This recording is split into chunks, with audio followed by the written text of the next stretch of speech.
Ils étaient 1014, ces candidats qui ont été reçus ce jeudi 30 mai pour ce concours de sélection organisé par la Direction administrative et patrimoine de l'Agence congolaise des grands travaux dans le but de renforcer les effectifs au sein de son corps de métier.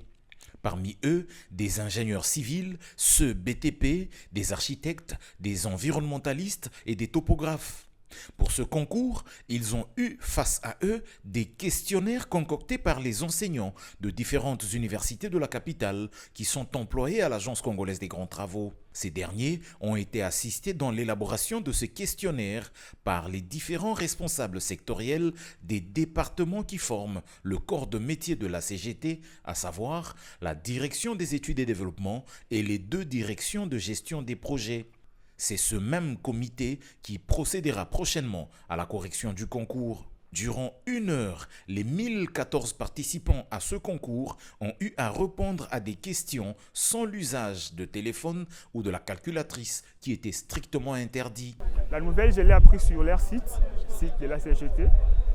J'ai déposé mon CV et puis j'ai été contacté pour le test. Déjà, c'était un concours très bien élaboré, puisque c'était des questions purement techniques qui concernent vraiment notre profession. Bon, dans l'ensemble, ça s'est très bien passé et on espère que ça pourra aller pour nous.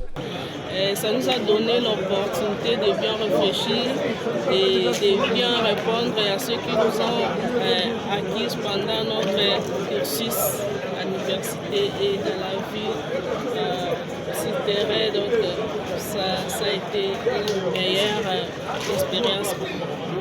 Babi Koundou est superviseur des ressources humaines à l'Agence congolaise des grands travaux. Il revient ici sur le cheminement de ce recrutement et la suite de la procédure.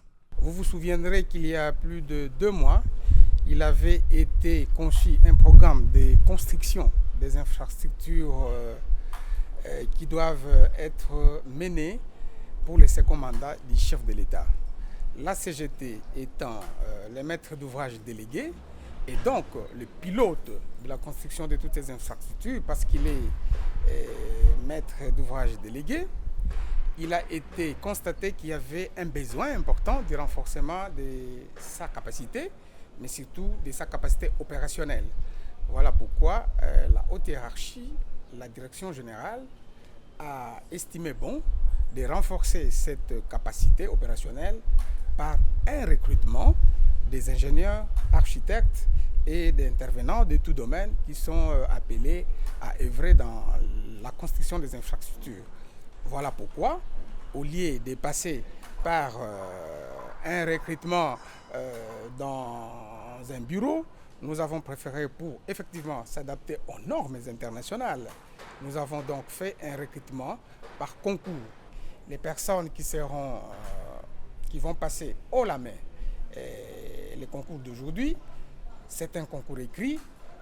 Ces personnes-là, ces candidats-là vont aussi passer à une deuxième session qui sera une session orale. Pour la suite, il sera donc question d'un test oral sous forme d'interview.